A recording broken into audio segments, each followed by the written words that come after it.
Everyone, HTML এর পঞ্চম পর্বে আপনাকে স্বাগতম। এই পর্বে দেখব হচ্ছে আমরা ট্যাগ এবং অ্যাট্রিবিউট, স্টাইল, কমেন্ট, ক্লাস। ওকে, তো চলুন শুরু করা যাক।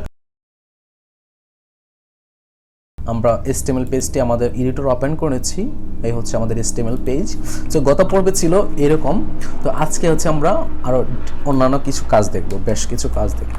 ওকে, প্রথমত ট্যাগ তো আমরা অলরেডি জানি যে ট্যাগটা কি। আসলে ট্যাগটা হচ্ছে এটা একটা ট্যাগ, এটা একটা ট্যাগ, এটা একটা ট্যাগ, এবং প্রত্যেকটা আলাদা আলাদা নাম রয়েছে।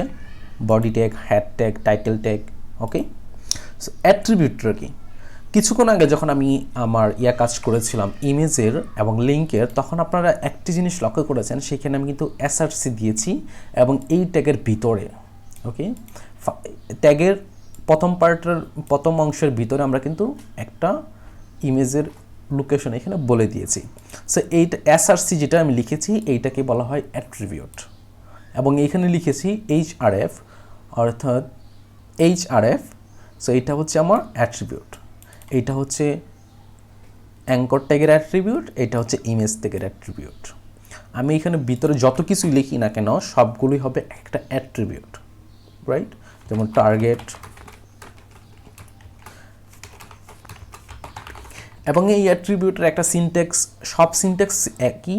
যেমন একটা আপনার অ্যাট্রিবিউটের নাম হবে, তারপর একটা সমান সমান, এবং তারপরে দুইটা হবে কোড, হবে সেমিকোলন, না তো এটা দুইটা কোড হবে, দুইটা কোডের ভিতরে এইখানে আপনি আপনার অ্যাট্রিবিউটের কন্টেন্ট আপনি লিখবেন। তো এই হচ্ছে অ্যাট্রিবিউট। HTML পেজে আরও কিছু অ্যাট্রিবিউট রয়েছে, যেমন হচ্ছে স্টাইল অ্যাট্রিবিউট, স্টাইল। ওকে, এবং স্টাইলের মধ্যে আপনি হচ্ছে এই অংশের, অর্থাৎ এই ট্যাগটির স্টাইল এখানে করতে পারবেন। যেন আমি এখানে যদি কালার বলে দিই, কালার রেড। এবার যদি আমার পেজটি আমি ব্রাউজার ওপেন করি, তাহলে দেখতে পাবো এটার কালার রেড হয়ে গেছে।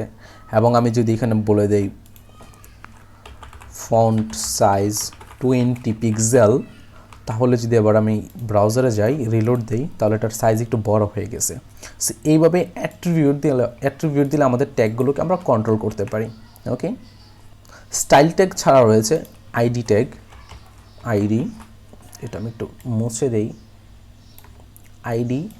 আইডি মানে এটা হচ্ছে আইডি, তো আমরা সবাই জানি, যেমন স্কুল কলেজের একটা আইডি হয়ে থাকে, বিভিন্ন জায়গায় যখন আমরা রেজিস্টার করি তখন একটা আইডি দিয়ে থাকে, তেমনি এইখানে একটা আইডি রয়েছে। আপনি চাইলে আপনার HTML ট্যাগকে একটা আইডি দিতে পারবেন।